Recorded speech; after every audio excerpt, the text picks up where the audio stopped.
Bonjour à tous. Cette vidéo fait suite à la précédente concernant la représentation de la femme au sein de son métier de médecin. Nous avions vu dans cette vidéo que malgré la féminisation croissante de la profession de médecin, le sexisme et la discrimination n'avaient pas disparu pour autant. Les patients considéreraient toujours, pour une partie d'entre eux, d'après les résultats d'une étude menée par Medscape, la femme comme exerçant une profession paramédicale et que l'image du médecin était représentée par une figure masculine. Au sein de l'imaginaire collectif, le médecin, l'homme, reflète la compétence, reflète l'intelligence. La prise de décision, la gestion d'un service médical est du ressort de l'homme. Les femmes occuperaient quant à elles, et c'est inscrit dans une normalité, des professions subalternes. Elles assisteraient l'homme. Aujourd'hui, nous allons nous interroger sur les choix auxquels sont confrontées les femmes médecins. Choix tout d'abord concernant un projet de maternité, programmer sa grossesse, limiter son nombre d'enfants, ou y renoncer. Puis nous irons explorer le regard des hommes face à cette problématique. Concernant la parentalité, elle reste un frein à la carrière des femmes. Pour 40% des femmes interrogées, le métier de médecin aurait influencé le choix d'avoir des enfants.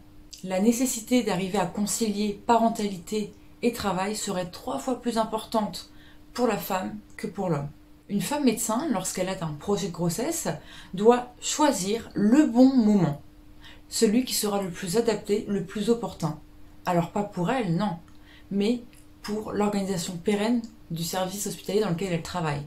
Par exemple, ce qui est retrouvé dans beaucoup de témoignages et ce que j'ai pu observer sur le terrain, c'est que la phase de clinica, qui intervient juste après celle de l'internat et juste avant celle de l'obtention du titre de praticien hospitalier, ne constitue pas une période favorable à la conception d'un enfant. Effectivement, il y a une charge de travail qui est très dense et des horaires qui sont intenses. Cette phase de clinica, elle dure 2 ans, voire plus. Et elle intervient justement entre les 28 et 32 ans d'une femme. Donc si une femme doit programmer sa grossesse, elle doit le faire une fois cette phase de chef de clinique assistant, donc après ses 32 ans. Une cardiologue de 43 ans interrogée confirme cette théorie. Effectivement, on lui a proposé un poste de chef de clinique assistant et on lui a dit de ne pas faire de bébé durant cette période. Cette femme a donc attendu et elle a ensuite mis 10 ans pour faire ses 2 enfants. Ses collègues l'ont détesté et son patron lui a reproché de prendre des congés alors qu'il est selon lui inadmissible de prendre autant de congés, surtout quand on travaille en CHU. De plus, un projet de maternité ou simplement le fait d'être une femme en âge d'en avoir un lors d'un entretien d'embauche peut constituer un frein, voire un refus de poste parce qu'une femme risque d'avoir des enfants et elle risque de pouvoir s'absenter. Elle constitue de fait une entrave au planning et à l'organisation interne du service. Donc, à compétences égales, une femme de 30 ans face à un homme de 30 ans ne sera pas prise à un poste. Certaines femmes rapportent avoir eu le sentiment de trahir leurs collègues masculins lorsqu'elles leur apprenaient leur grossesse. Une gynécologue de 50 ans avoue avoir été harcelée par ses collègues masculins lors de sa première grossesse lorsqu'elle a dû être arrêtée pour une menace d'accouchement prématuré. Donc en gynécologie, dans un service où on est amené à mettre des enfants au monde, lorsqu'une de nos collègues doit être arrêtée pour grossesse à risque, cela constitue un problème. On ne voit plus l'humain, on voit le problème. Alors que ce sont ces praticiens masculins même qui prescrivent des certificats médicaux, des arrêts de travail pour des femmes avec des grossesses à risque.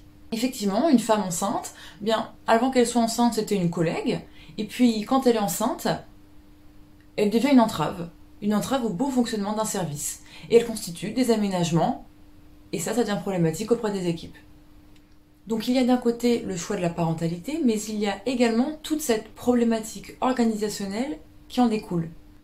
Nombreuses sont les praticiennes qui émettent des regrets de s'être limitées à un enfant et sur le fait de ne pas avoir pu leur consacrer assez de temps pour leur éducation à cause de contraintes professionnelles comme les gardes et les astreintes par exemple. Une urgentiste de 38 ans exprime qu'il est impossible pour elle de pouvoir garder ses enfants lorsqu'ils sont malades. C'est cette urgentiste même qui délivre des certificats enfants malades aux mères quand elles ont un enfant malade pour le garder au domicile. Incohérence, n'est-ce pas? Les chiffres de l'étude Medscape mettent en avant que dans 21% des cas d'enfants malades, c'est la mère médecin qui reste au domicile s'en occuper, contre 6% des cas du père médecin. Alors qu'en est-il des hommes? Quel regard portent-ils sur leurs collègues féminines et quel regard portent-ils également sur cette parentalité?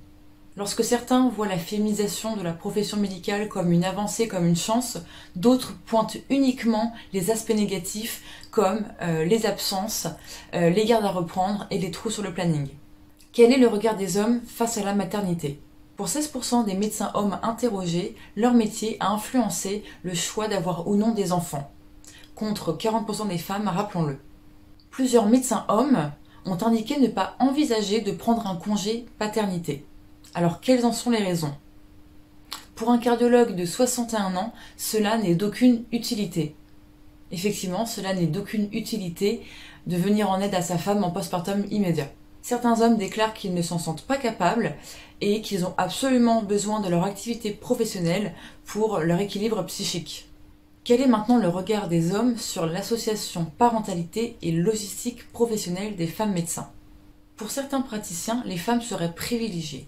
Il leur serait accordé plus de flexibilité en termes d'horaire et de congés. Selon un psychiatre de 64 ans, cette inégalité, donc inégalité face à la maternité, se ferait au détriment des hommes. Effectivement, ils doivent plus travailler, assumer plus de jours, plus de gardes et plus d'astreintes sans compensation.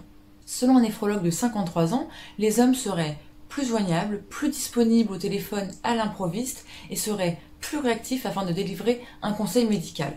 Que doit-on en penser? Une femme est occupée à autre chose? Une femme doit gérer l'éducation de ses enfants, du coup elle est moins disponible? Et puis le meilleur pour la fin, un médecin généraliste de 66 ans qui admet « Nous avons perdu la guerre et nous avons affaire à de mauvaises gagnantes ». Je ne commenterai pas ces propos. Donc ce qui ressort à travers ces témoignages, c'est que la maternité et la parentalité sont une affaire de femmes. Et que leur rôle, finalement, il est là. Les hommes, quant à eux, ils vivent par et pour leur travail. Et leur place à eux, elle est là. Donc, après devoir faire face au sexisme et aux discriminations de genre par leurs patients et par leurs pairs, les femmes doivent se battre contre une inégalité qui est pourtant naturelle, celle de la maternité, et c'est selon moi un combat qui est totalement dénué de sens. Une femme doit programmer sa grossesse, choisir son nombre d'enfants, jongler avec sa carrière et ses contraintes, passer des diplômes et gérer l'organisation familiale. L'homme, lui, doit travailler et effectivement récupérer quelques gardes. Peut-on espérer une évolution? Oui. Si le temps de travail et les récupérations étaient respectés, cela permettrait à l'équilibre travail et famille d'être plus facile et l'équilibre entre hommes et femmes moins gênant, d'après une anesthésiste de 31 ans. J'ajouterai à cela d'arrêter de continuer de travailler à flux tendu d'effectifs permanents. C'est-à-dire que le fait de recruter du personnel permettrait d'arrêter ce fonctionnement de gestion de service réfléchi comme ne pouvons fonctionner autrement que sans imprévus. Les imprévus, il y en aura toujours. Dans une carrière, il y en aura toujours. Que ce soit un arrêt de travail très transitoire, un arrêt maladie, un problème familial, il y en a toujours. Néanmoins, si on optimisait le recrutement et que l'on arrêtait avec cette gestion serrée des effectifs, et effectivement, dès qu'il y a un imprévu, cela retentit sur la charge de travail des autres, eh bien on aurait moins cette problématique de pointer du doigt, lui il se met en arrêt, elle est enceinte, et patati et patata. Et il s'agirait selon moi enfin de sortir de ce schéma ancestral patriarcal de toute façon c'est la femme qui pose problème. Oui, la femme, c'est sûr que quand elle tombe enceinte, elle pose un problème organisationnel. Mais, à ce qu'on sache, dans la plus grande majorité des cas, la femme ne tombe pas enceinte toute seule. Et puis, avec la féminisation qui s'opère, eh bien dans quelques années, les femmes seront majoritaires dans les effectifs. Et je pense que ce débat sera clos. J'espère que cette vidéo vous aura plu et je vous dis à très bientôt.